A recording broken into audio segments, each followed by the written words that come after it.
Hello and welcome to the Pet Stop. I'm Dr. Brian Voynick from the American Animal Hospital in Randolph. Well, ahead on this week's show, how to keep your pet fit and avoid serious health issues caused by obesity. Plus, a New Jersey group aims to put a big dent in Puerto Rico's terrible homeless dog problem. We'll also have our Pet of the Week as well as our weekly adoption segment. It's estimated more than half of America's dogs and cats are overweight or obese. And that's a big problem because excessive weight can lead to lots of other health problems. Some of them are very serious. And here with some advice on how to keep your pet at an ideal weight and prevent obesity is a really good friend of the show. Dr. Deborah Breitstein is veterinarian and co-owner of Animal Healthcare of Marlboro. Great to have you on again, Dr. Deb. Thanks for having us back. Oh, you're welcome. Well, this is a huge problem, no pun intended, for people as well as animals, and you know, big health risks involved as well. We see it every day on some of these dogs and cats. We live in a very affluent society with lots of choices for the foods that we eat, the foods that we feed our pets. The convenience factor is a big problem, the way I see it. You know, we fill the food bowls, those adoring brown eyes look up at us when the food bowl's empty, and we just comply and fill it back up. And so we have a big problem with portions and the foods that we feed. Yeah. Well, you brought along a list of risks, risk factors. So let's barrel through. Here we go. Diabetes is common. You know, I'm on the Juvenile Diabetes Research Foundation for type 1 for children, but type 2 is commonly known for adults. We see it all the time in dogs and cats. We do. We know that it's directly related to weight issues in dogs. The cats can be either thin or heavy, and that often will direct us to insulin dependent versus not, as you say, type 1 and type 2. But diabetes is there's a direct correlation in evidence-based medicine that being overweight puts you at risk. Right. You know, the good news is, as we've both seen in practice, that cats, we can actually reverse type 2 diabetes and normalize them. Can't do that yet for people and dogs as far as we know. But and the way we do that is we get them to lose weight. Yep. And that's with diet and exercise, portion control. And low carbs. And low carbs, high protein. And we talked a bit about that as well. And there's heart disease you have on there, and that's important. Well, you know as well as I do, you look at an x-ray of a chest of a dog or a cat, and the heart looks big, and in fact, it's really fat padding around the heart. And so that puts much more pressure on the way the heart muscle works, and it gets bigger. The one muscle in your body you don't want to get big is your heart muscle. You have heart disease, heart failure, compromise, and that's a problem. Sure, and breathing becomes a factor, respiratory problems. If you put around your chest a layer of fat and insulation, it's harder to breathe, and it's less effective to breathe, and then you have chronic obstructive pulmonary disease, and you can't get enough air in, and then the rest of your body doesn't go without oxygen. Yep, and gastrointestinal. Pancreatitis, as we talked about with diabetes, is a direct reflection of a high-fat diet. The pancreas has two functions, one to make hormones, insulin, the other to make enzymes. You burn it out, you can't replace that. There's no pancreas replacement unless you do stem cell. Yeah, that's that right. might be something that comes in. I hope so too, yeah. And then of course arthritis, because they're bearing so much more weight on those joints that weren't intended to carry that. And you're right. There are breeds that are at risk for arthritis. Cats have a lot of arthritis that's underappreciated and undetected. Add more weight to that. The body, 60% of the body, the weight is borne by the front end, 40% of the back end, and you add poundage on top of that, you're just magnifying this problem and the pain and the difficulty. If it hurts to go, you don't go, you don't use the calories, you pack on the pounds. It's a vicious cycle. You know, when I first got certified in acupuncture in '95, I was doing it on arthritic cats, and the improvement is just remarkable. People don't they underappreciate arthritis in cats. We see it all the times in dogs, but so if they're not radiographed and diagnosed, you know, it goes most undetected. of our cats don't have a job to do. They sleep 23.5 hours a day. They come to the food bowl, and we feed them. You know, unless they're an indoor-outdoor model that's hunting and gathering for their jobs, most of them don't really have to do much for us to be conditioned to feed them more than they really need for the calories they expend. So that risk factor list isn't uncommon for people to know that about humans, but it stands for the pets as well. Absolutely. You know, the pets are the same as their people, and many times you've seen it as well. You'll see overweight pets with overweight pet parents, and it's very difficult to bring up that subject, but you just got to go ahead and say, you're responsible for what you put in your mouth. We have to be responsible for what we put in the bowls of the pets that love us. And it's all calories taken in and burned out. And if they're, especially, you know, in the cold temperatures, people don't exercise their dogs as much, you know, oftentimes. And so you have to adjust the caloric intake accordingly. Portion control and calorie content, and some of the foods actually are way too high in protein. We know that most adult dogs need between 16 and 18% protein, and most of the premium foods are 27 to 34%, and they're actually intended for all life stages. So your need to be okay to feed a puppy, and you have a senior dog or an overweight dog, and they're getting way too many calories. Absolutely. Yeah. And you know, some of the foods too, you have to read the labels. It's important to go to your veterinarian and get their advice too, as far as, you know, what's the appropriate diet for the life stage. You can try commercially, but when that doesn't work, as it often does not, you need help from the veterinary healthcare team, and that's what we're there for. We're here to help. You brought some tips along too, Dr. Deb. We're running a little short on time, so let's talk about these tips. So you want to eliminate table scraps. And do we really feed table scraps? No. We probably feed as good, if not better, than what we put in our own mouths. So just don't add to it. The foods are balanced. Leave them that way. Right. God forbid you're using fatty table scraps, and that's pancreatitis, as you mentioned before, very, very damaging and potentially life-threatening. Switch to a lower calorie dog or cat food, and use your veterinarian as a resource for that, because calorie content varies quite a bit, but it's lower calorie and portion control, which I think we'll talk about on the list as well. There it is, measuring your pet's food. Take a measuring cup. You know how much your cat or dog is supposed to eat for their body weight, and follow it. Right, right. Yeah. And also twice a day feeding instead of once a day, and never ad-lib feed. Keep it out all day long. The food bowl should be empty most of the time, and if they eat twice a day, which most of us are home to do that, then they're eating while we're eating. There's no begging that goes on. Right. It's a win-win situation. Right. And these yellow labs that can eat until the cows come home, I just sometimes recommend string beans, because it just bulks them up, and they feel well satiated, yet they're not getting as many calories. Yep, and you just cut down on the volume frozen or fresh, they have to chew it. It adds some energy expenditure, and it is filling. And good fiber. Yeah, absolutely. Yeah. So, other than that, you know, we just have to be aware that your veterinary healthcare team's a resource. Use it. Let us help you and your pets. All right. Dr. Deb, great to have you on. Good to see be you. Here. Thank you. Folks, keep it right here, because after the break, we'll introduce you to a group from right here in New Jersey that's saving lives amongst Puerto Rico's enormous homeless dog population. Adoptions and Pet of the Week are straight ahead too, so stick around. The Pet Stop will be right back.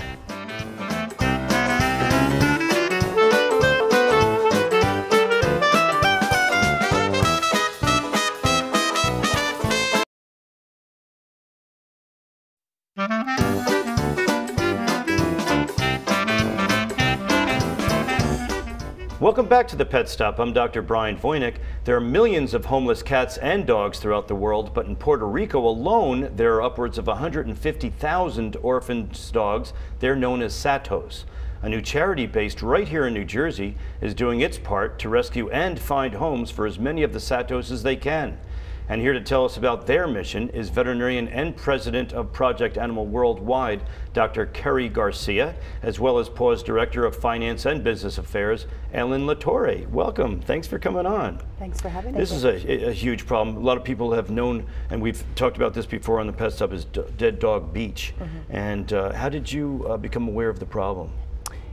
You know, my husband is Puerto Rican, okay, and so I originally had kind of known about the situation as a tourist. Oh. Gone down there, seen it as a tourist. Must and have broke your heart. Oh, it's awful. Yeah. And then kind of thought, well, geez, isn't there something we can do? Right. And so we all sort of hooked up similarly with the same types of experiences, and here we are. Wow. Well, I'm on the board of St. Hubert's Animal Welfare, and they've done a lot of the rescues as well, as have other shelters, and that's kind of how I became aware of it. And how about yourself?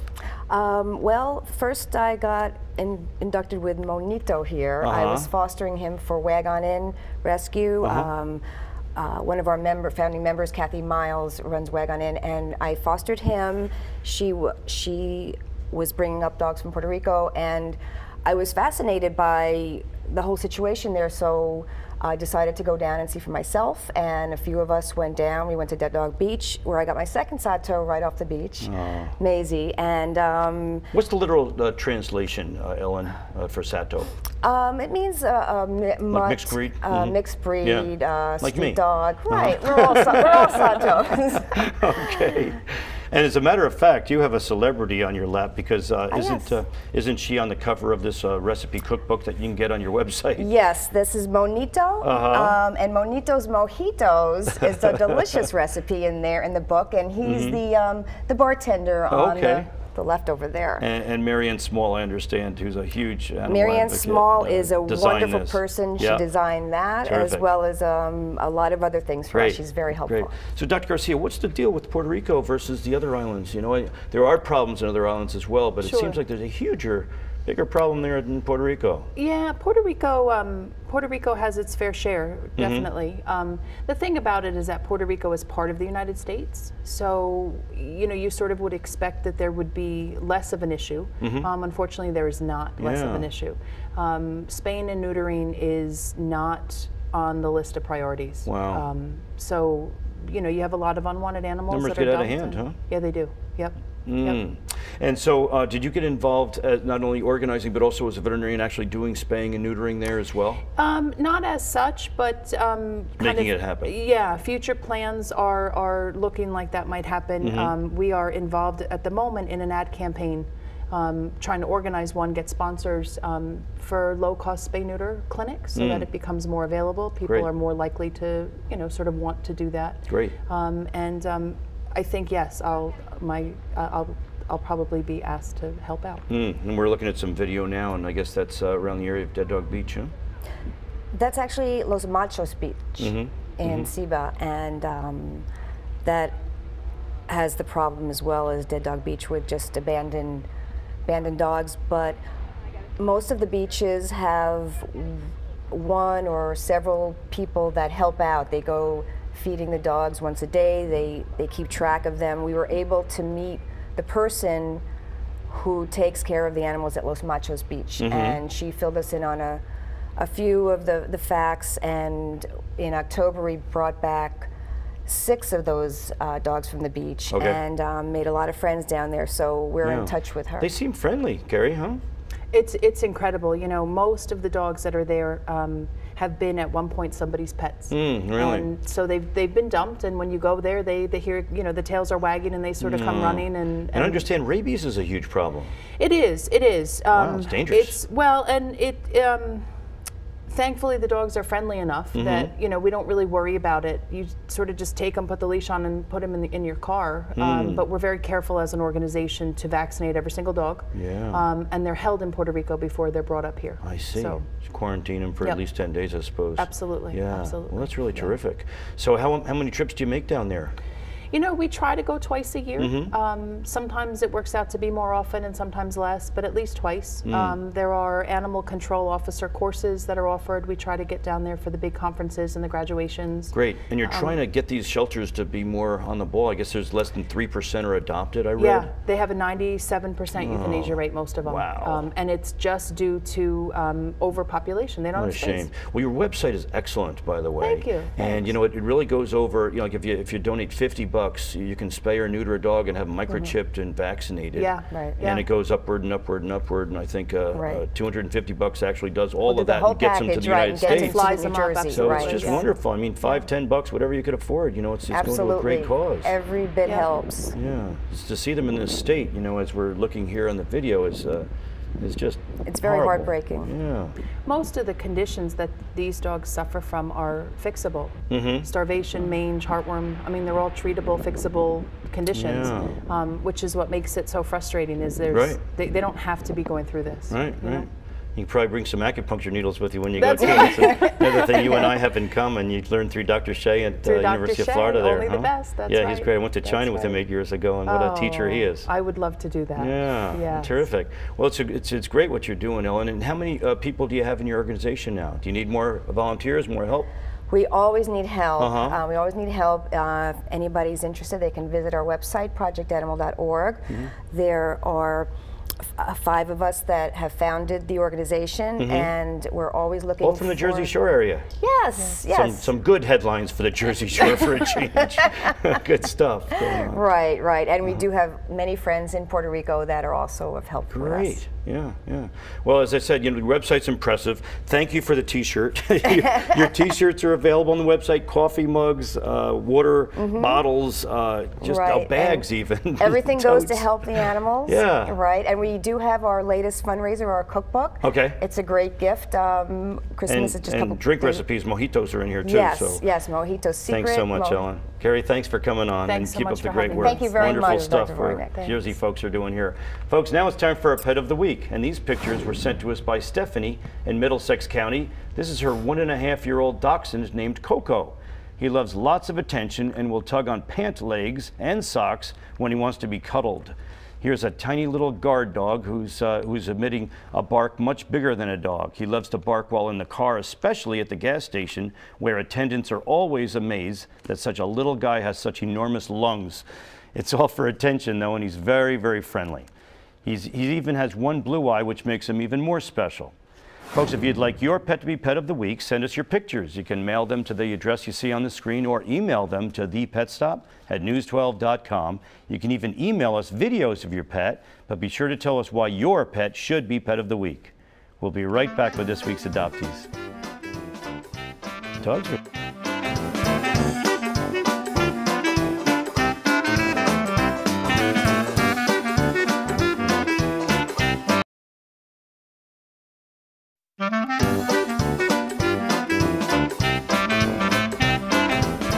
Welcome back to the Pet Stop on News 12 New Jersey. I'm Dr. Brian Voynick. Dee Romaho joins me now from the St. Hubert's Animal Welfare Center in North Branch. She has Tico and Betty. Good to see you, Dee. Good to see you, Brian. Well, this big lug Tico here. What a friendly dog. He likes cats and everything. Oh, he's good with cats. What's his deal? And he's good with kids. He was an owner turn-in because they had to move and they couldn't take him with them. Oh. And he's about 8 years old, not quite, but he's just a good boy. He's housebroken. Mm-hmm. He's a very nice boy. He's in great shape. Yeah. Wow, he's all muscle. Yeah. And friendly muscle too, thank God. Yeah, he's a strong dog. Yeah. Gets along terrific with cats, and this economic situation has hurt dogs and cats in really overcrowded shelters, hasn't it? Yes, it's a shame. Yeah. Yes. Tell us about Betty. She's a Betty's about 3 years old, and she was born like this. She was born blind, but she gets along well. She knows her litter box. She can find her food, and she's very affectionate. She knows her name. If you call her, she comes. Mm-hmm.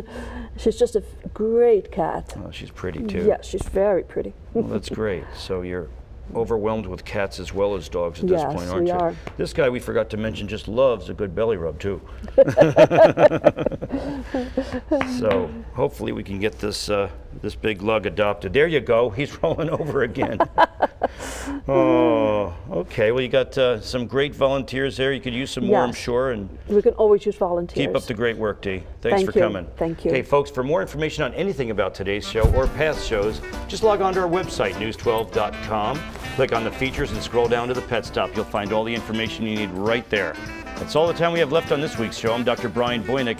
Thanks so much for watching, and always remember, a healthy pet's a happy pet. We'll see you the next time. Bye-bye.